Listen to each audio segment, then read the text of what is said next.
Let's make this quick. Freak Angels, the animated series, is an adaptation of an ancient-ass webcomic. The comic itself is actually pretty entertaining, so an animated reimagining wouldn't hurt for this project. But unfortunately, it has received the trademark Crunchyroll kiss of death, as it got adapted as one of their originals. So, yeah, it sucks. The reason why I don't want to spend too much time on this is because this show has all the same issues that Onyx Equinox has in terms of production quality. The art style, animation, it's all unwatchable. And if your animated adaptation is horrendously animated, why the hell should anyone watch this? Character movements are extremely stiff and awkward. Whenever people perform any type of action or movement in any way, it's always in these jerky, stilted body movements that make 2005 Newgrounds Flash games look like One Punch Man. And anytime conversations happen between characters, it almost always features the cast completely standing still, only moving slightly using 2 or 3 frame animation loops. And also, when characters speak, their voice lines almost never fit into what they're saying. I'll talk to Jack, Circa, and Arcady. You try to round up the others. All of us? In the same room? It has to be your worst idea in quite a while. And I say that as your friend. You idiot baby. If what we're wondering about is why Mark's trying to kill us, because that was purely for emergencies. Purely for any time your friends weren't around, you mean? That's it, innit? The only thing holding you back. What would my friends do if they found out?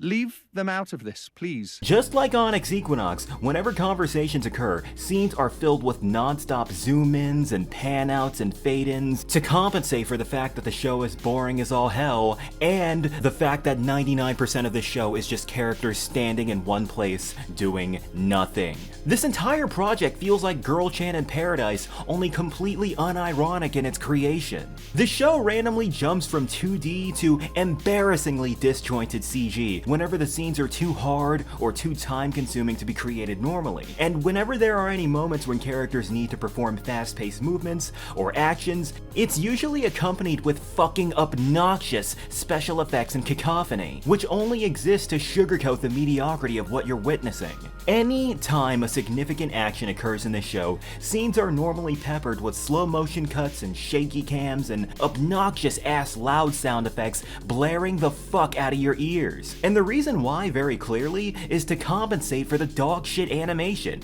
and make it seem like something really flashy and amazing is happening on screen, when in reality, nothing interesting is happening at all. That hurt!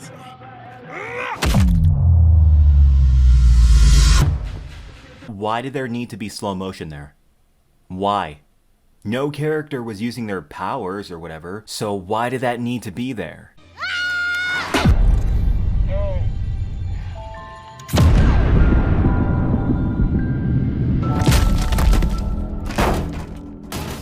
Again, why was there slow motion there? Why were the sound effects so fucking loud? Process of elimination would have to dictate that they just wanted to compensate for how garbage this shit looks. Guys, I cannot stress this enough. In terms of aesthetic, corners are being cut at every single turn. The hokey-ass British, quote-unquote, voice acting really does not help either. And mother of God, do not get me started on this abysmal voice acting.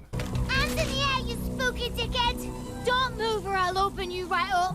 What is it about the apocalypse apparently that makes me so damn thirsty? Christ, what if I'm apocal pregnant? How fucking cliche. We'll give you a nice place to sleep and good food to eat tonight. But what then? Where will we go? What were you doing out there? We were looking for a way out. Way out? Why are your eyes purple? Doctors have been trying to work that one out since I was your age. And Ron, and John, and Manny. Sean! Charlie! Ben, Brandon, Jason. They had names. Our friends. You lot mutilated them. But I want to remember them. I won't take away your memories. Then I don't understand. You didn't! We did. Both did? Just now! Goldilocks over there just used her powers on me. You all saw it. You all saw it. They think they're so bleeding clever. energetic untears over the noise of his clever voice. He won't get away with what he did, Alice. We will hold him accountable. Ah, of course, your one-woman police force. Captain Trunchum up her ass. Okay, do I even need to say anything there? It does not take a rocket scientist to see that Crunchyroll studios just do not have what it takes to make a major production that requires fluid animation and high-budget voice castings. They just don't, because every single one of their original projects all suffer from the exact same issues. And that is no coincidence. The problems that I just named off now plague every episode. When it comes to watching this garbage, the bar starts off at mediocre and boring and only nosedives from there, because everything is so aggressively amateurish. Every different scene, something is going wrong. Like, look at this.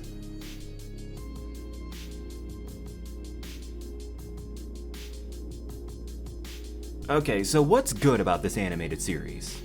The characters and the story. The plot is actually pretty interesting, centering around 12 psychic young adults in post-apocalyptic Great Britain. The setting is unique enough to keep a little bit of your attention, what with the land that they're in basically being a bunch of small, secluded islands in a seemingly endless ocean. The 12-person cast are all pretty neat in terms of their own differentiating personalities. I wouldn't call them three-dimensional, but they are pretty captivating when they do all have their own chance to shine. It's just a massive disappointment that this turned out to be this garbage, because there really is something good trying to come out of the series. But the terrible voice acting and lazy animation that fails to sync to what the characters are saying are constantly dragging any of the positive aspects of this show down. And that's when I realized something. All and any of the good parts of the series are only the result of the original webcomic.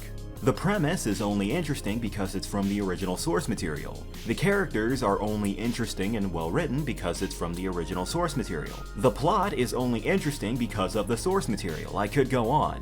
Every single thing outside of that is garbage, so why should anyone watch this when they could just read the webcomic without dealing with any of the cringe-inducing voice acting and animation? The answer is that there isn't a reason.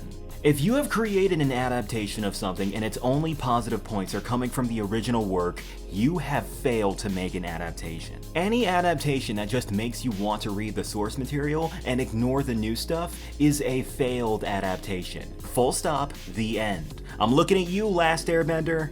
FreakAngels is freaking terrible, because what it brings to the table is just a bastardized version of a good webcomic. That's all there is to it. I'll see you guys later. But first, let's do the Patreon roll call. My current $10 donor is Duke Dragon Hearhfire the 10th. And our $5 donors are, yeah, that's right, I'm calling their names out now, StormyNight, Travis, Ellamations, and Dragonlight Z.